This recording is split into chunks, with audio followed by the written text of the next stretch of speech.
Voilà, je m'appelle Sophie Daoud et je suis écrivain, puisqu'il faut dire les choses comme cela. Je suis écrivain et franchement, jamais je ne pensais devenir écrivain.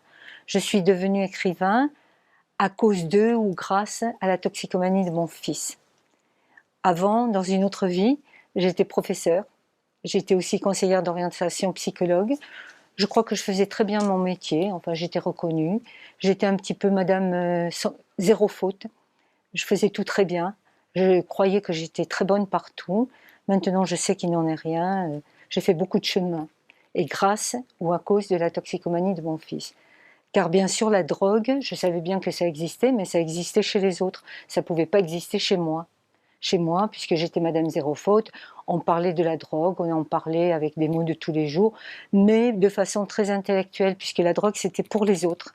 Et en fait, je me suis aperçue que la drogue était beaucoup plus forte que moi et que la drogue, c'était chez moi, puisqu'elle a touché mon second enfant, mon fils, Lionel, qui a fait ce parcours-là, ce parcours que je n'avais pas prévu et pour lequel si j'avais pensé qu'un jour mon fils pouvait se droguer, je pensais qu'il aurait pu expérimenter à la limite la drogue, mais faire ce parcours dans la drogue, non. Or, la drogue l'a tué quand même. Donc, les choses se passent il y a plus de 20 ans. Mon fils a commencé les 1er juin en classe de seconde, probablement. C'est ce que j'ai su de son histoire a posteriori. Mais c'est un élève brillant, j'ai rien vu de ce qui se passait. Je ne me suis aperçue de rien. Et quand j'ai commencé à avoir des doutes, il a bien brouillé les pistes. Je n'ai su que mon fils se droguait que quand il est venu à la maison, entouré de 2 policiers, menottes au poignet, il partait en prison. Et là, bien sûr, je n'ai plus pu me raconter d'histoire. Je constate d'ailleurs que c'est toujours la même chose dans les familles.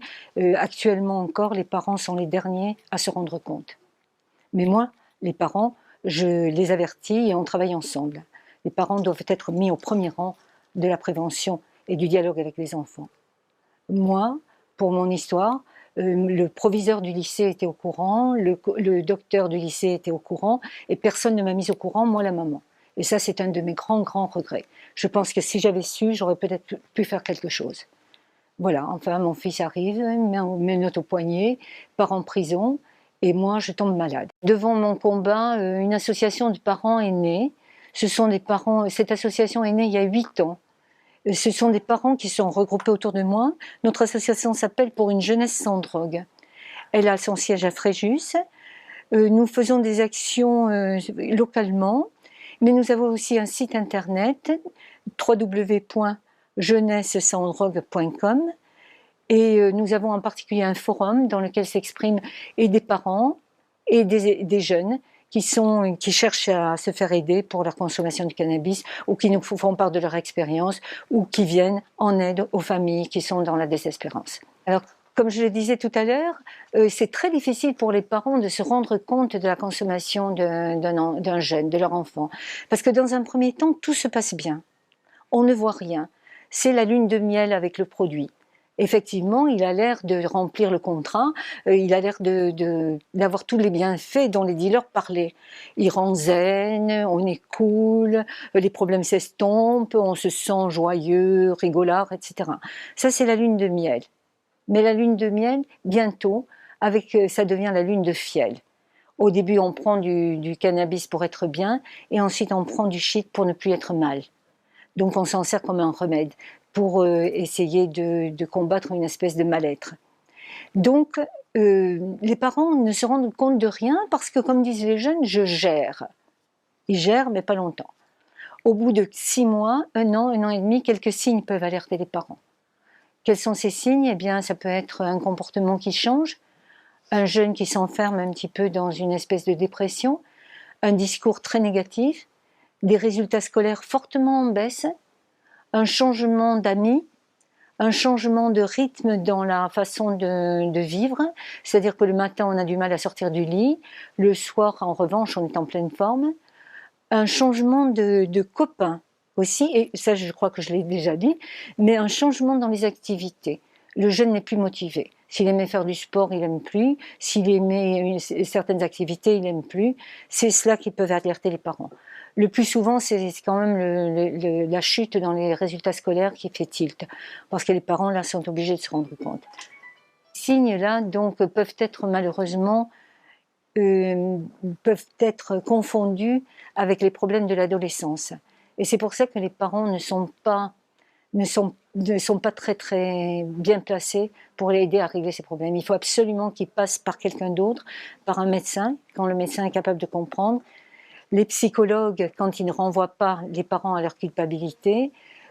Moi, je joue ce rôle auprès de tas de familles. J'ai toujours 3 ou 4 familles que j'aide par téléphone. Qu'est-ce qu'il faut que je fasse, Sophie? Voilà, il se passe ceci, il se passe cela.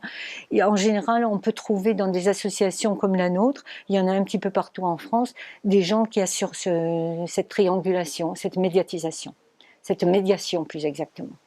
Donc c'est de cette façon-là, je crois que les parents peuvent se faire aider pour sortir leur enfant de la drogue. Bien sûr que on peut se sortir de la drogue, surtout quand on fume du cannabis, hein, quand on en est au premier stade. Prévention, et puis tout de suite se focaliser sur les premiers signes pour aider le jeune à s'en sortir. On est dans des idées qui étaient généreuses, mais un peu fumeuses. Mais ça m'est égal, mais ce qu'on trouve maintenant, c'est des parents qui sont dans la consommation de shit, alors que les enfants deviennent adolescents. On rencontre parfois des pères qui donnent leur joint aux enfants. Ça, c'est nouveau. Ou bien, ça c'est le cas exceptionnel, mais le plus souvent, c'est des parents qui ne se rendent pas compte que c'est très dangereux pour l'adolescent. Parce que premièrement, le cannabis n'est plus le cannabis des années 68, il est beaucoup, beaucoup plus fort, les produits sont beaucoup plus forts, les enfants sont beaucoup plus jeunes, et d'autre part, les enfants sont en pleine maturation, pleine croissance, et le cannabis est quand même un produit dont la molécule se dépose dans le cerveau, et le cerveau d'un enfant, c'est pas un cerveau d'adulte, il n'est pas fini. Il y a certains centres nerveux qui ne sont pas arrivés à maturité. C'est extrêmement grave. Il y a des travaux actuellement qui sont faits, mais bien sûr, ils sont pris un petit peu à la légère, on met la distance, on ne veut pas en entendre parler, parce qu'il y a trop de fumeurs de cannabis qui sont dans leur consommation d'adultes et qui s'y trouvent bien. Mais je m'attaque pas du tout à cela, comme je ne m'attaque pas du tout à la répression, c'est pas notre rôle. Mais je me défends les enfants. Je ne veux pas qu'on touche à l'enfant et à l'innocence. Je ne veux pas. Donc les fumeurs de cannabis qui règlent leurs problèmes s'ils sont bien dans leur consommation, c'est pas moi qui irai leur chercher des histoires. C'est la police peut-être. Mais moi c'est pas mon problème. Mais ce sont les enfants. L'amour, le dialogue sont primordiaux. Même avec mon fils, Dieu sait qu'il était dans la galère et Dieu sait qu'il a tout connu, et l'hôpital psychiatrique et la prison. Toujours nous avons eu ce dialogue, quoi. Je pense que nous aurions pu le sortir, il s'en est fallu de très très peu. Mais toujours ce dialogue, garder le dialogue, surtout garder le dialogue. L'amour, évidemment, évidemment. Comment peut-on parler de nos enfants sans parler d'amour? Garder cela, garder ce lien, absolument. Donc, en conclusion, moi, ce que j'aimerais avant tout, c'est m'adresser aux parents, à tous les parents. Vous avez des enfants, c'est à vous de les acheminer vers l'âge d'homme, pour qu'ils soient heureux. Leur chemin est leur chemin, ce n'est pas le vôtre, d'accord. Mais cependant, il faut peut-être leur indiquer, leur baliser le chemin. C'est-à-dire qu'il y a des choses que pour lesquelles je ne serai pas d'accord, et je ne suis pas d'accord et je ne serai pas d'accord, parce que je t'aime. Par exemple, la liberté de te détruire, je ne te la donne pas. Voilà, parce que je t'aime, voilà. Et que ce que je veux pour toi, c'est ce qui te rendra heureux. La drogue ne te rendra pas heureux, donc je suis contre la drogue. Bien sûr, quelquefois je ne serai pas là, mais entends ce que je suis en train de dire, la drogue, je n'en veux pas pour toi. Alors je voudrais dire aux parents qu'ils n'aient pas peur, de parler de la drogue aux enfants, qu'ils le fassent assez tôt, à 10 ans, mais avec les mots adéquats, sans banaliser, mais sans dramatiser, sans porter de jugement. Dans la discussion, dans le débat. Discuter avec eux. Donc s'ils veulent discuter, les parents, il faut qu'ils soient déjà documentés. Donc documentez-vous. Parlez des choses alors que vous savez de quoi vous parlez. Souvent, et sur quelques exemples, quand les parents se sont documentés, ont commencé à parler avec leurs enfants toxicomanes, là il y a eu dialogue, parce qu'ils disaient pas n'importe quoi. Ils disaient pas t'as fumé un joint, t'es toxicomane. Par exemple, ça c'est ridicule, quoi. Ou bien tu es toxicomane, tu commences par un joint, tu finiras avec l'héroïne. Ça aussi c'est ridicule.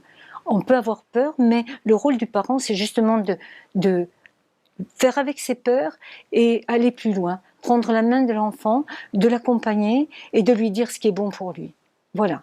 Il ne faut pas avoir peur de poser des limites à un enfant. Ils demandent cela, les enfants. Hein. Je dis quelquefois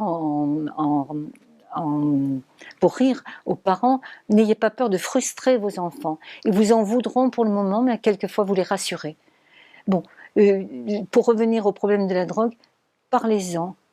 N'hésitez pas à aborder le problème. Et vous-même, soyez clair par rapport à votre position. La drogue, je n'en veux pas pour toi, parce que tu es mon enfant et parce que je t'aime.